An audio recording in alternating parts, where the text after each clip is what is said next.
Hello everyone, I am Rohini and today we'll discuss the case The Commissioner of Income Tax versus Mysore Chromite Limited case. So let's start with the case.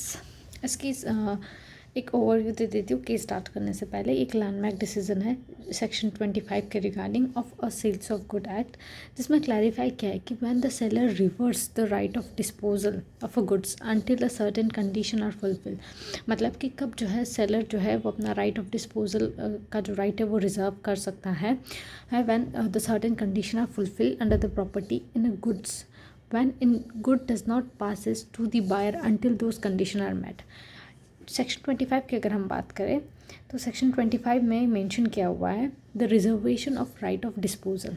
Seller में reserve the right of disposal. तो seller के पास जो है right of वो reserve कर सकता है डिस्पोजल के राइट अंटिल द कंडीशन, जैसे कि पेमेंट हो गया या और भी जो कंडीशन मेंशन है वो फुलफिल ना हो तब तक. This is section 25. सो इस केस के फैक्ट क्या होता है. यहाँ पे एक प्राइवेट लिमिटेड कंपनी होती है, वो ओन करती है क्रोमाइट के mines in a Mysore state.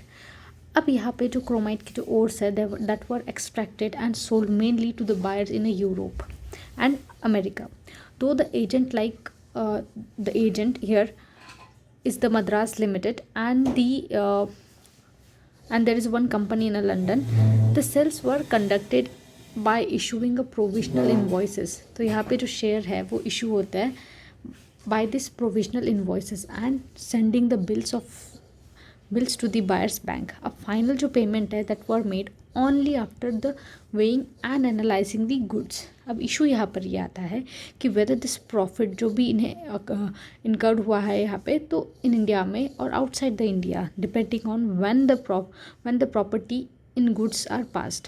तो यहाँ पे इस केस में इशू ये है, दो इशू है हमारे पास कि यह जो प्रॉपर्टी है in a goods that are passes to the foreign buyer in India or the abroad.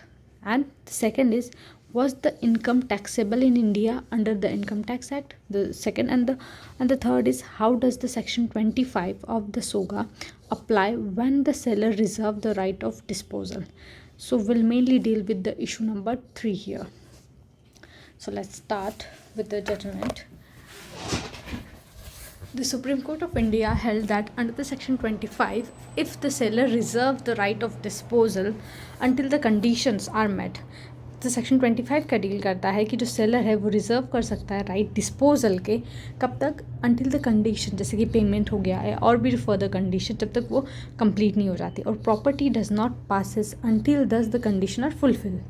अब इस केस में क्या होता है, जो मैसूर क्रोमाइट केस है, मैसूर क्रोमाइट लिमिटेड है, ये रिजर्व करता है अपने डिस्पोजल के राइट्स को कब तक, until the analysis and the final settlement तक. तो इसीलिए ये जो प्रॉपर्टी पास होती है आउटसाइड द इंडिया और जो प्रॉफिट जो रिसीव होता है अब्रॉड में, तो कंपनी के जो प्रॉफिट है they are not taxable in India. अब रेशो प्रिंसिपल की बात करें तो section 25 of SOGA act 1930, property in a good does not pass if the seller reserve the right of disposal until the condition are met. This is the first thing. Second, जो place है जहाँ पे property पास हुई है वो determine करेगी कि भाई इनकम कहाँ पे जो है वो अकर हो रही है. और थर्ड इज़ द रिजर्वेशन. जो डिस्पोजल के राइट्स का जो रिजर्वेशन है वो प्रोटेक्ट करता है सेलर को जब तक जो है वो बायर फुलफिल ना कर दे कॉन्ट्रेक्चुअल ऑब्लिगेशन.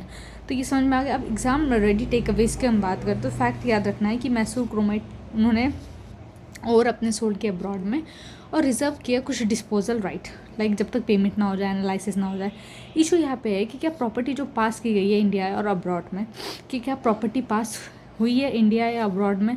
जजमेंट ये कि प्रॉपर्टी जो है वो पास हुई है अब्रॉड में, बट जो प्रॉफिट है वो टैक्सेबल नहीं होंगे इंडिया में. प्रिंसिपल यहाँ सेक्शन 25 यूज़ किया गया है कि जो सेलर्स का जो रिजर्वेशन है ऑफ डिस्पोजल प्रिवेंट करता है प्रॉपर्टी को कि वो पास करे जब तक कंडीशन फुलफिल ना हो जाए.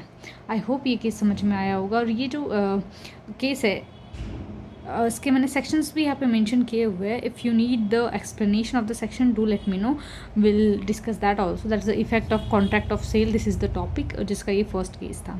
Thank you.